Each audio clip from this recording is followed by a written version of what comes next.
देवराज इंद्र की भारद्वाज मुनि को सीख। बहुत सारे काम एक साथ करने से बेहतर है समय का सही उपयोग करें और किसी एक काम में एक्सपर्ट हो जाएं। पुराने समय में भारद्वाज मुनि थे।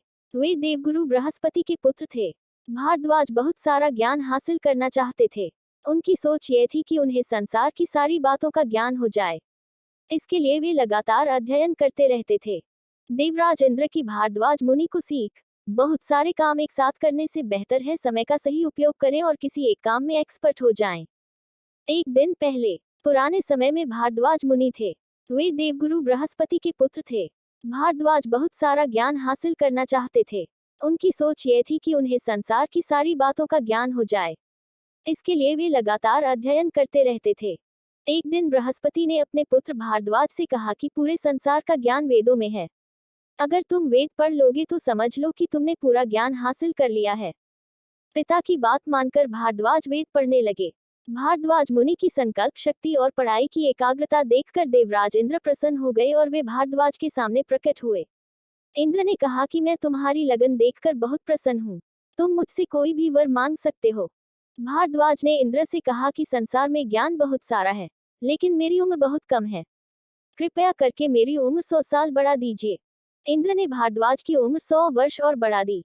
भारद्वाज मुनि को ज्ञान हासिल करते करते 100 वर्ष भी बीत गए। इसके बाद देवराज इंद्र ने उनकी उम्र 100 साल और बढ़ा दी। अगले 100 साल और बीत गए, लेकिन भारद्वाज को पूरा ज्ञान नहीं मिल सका।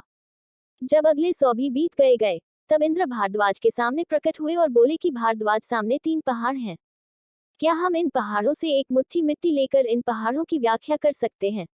ये संभव नहीं है। ठीक इसी तरह संसार का ज्ञान है। संसार का ज्ञान अथाह है। किसी एक व्यक्ति के लिए पूरा ज्ञान हासिल करना संभव नहीं है। इसलिए तुम्हें समय का सदुपयोग करना चाहिए और अपनी उम्र के अनुसार किसी एक ज्ञान को हासिल करना चाहिए और उसमें पारंगत होने की कोशिश करनी चाहिए। मुझे सब ज्ञान मिल जाएगा, ये जिद करना भी ज्ञान हासिल करने में बाधक होती है। इंद्र की बातें भारद्वाज मुनि को समझ आ गईं और इसके बाद उन्होंने सूर्य देव की भक्ति की और अपने ज्ञान को व्यवस्थित किया।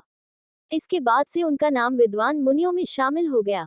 इस कहानी में देवराज इंद्र ने संदेश दिया है कि बहुत सारा काम एक साथ करने से बेहतर है कि हम किसी एक काम को ठीक से पूरा कर लें। किसी एक काम में एक्सपर्ट हो जाएंगे तो जीवन सफल हो जाएगा।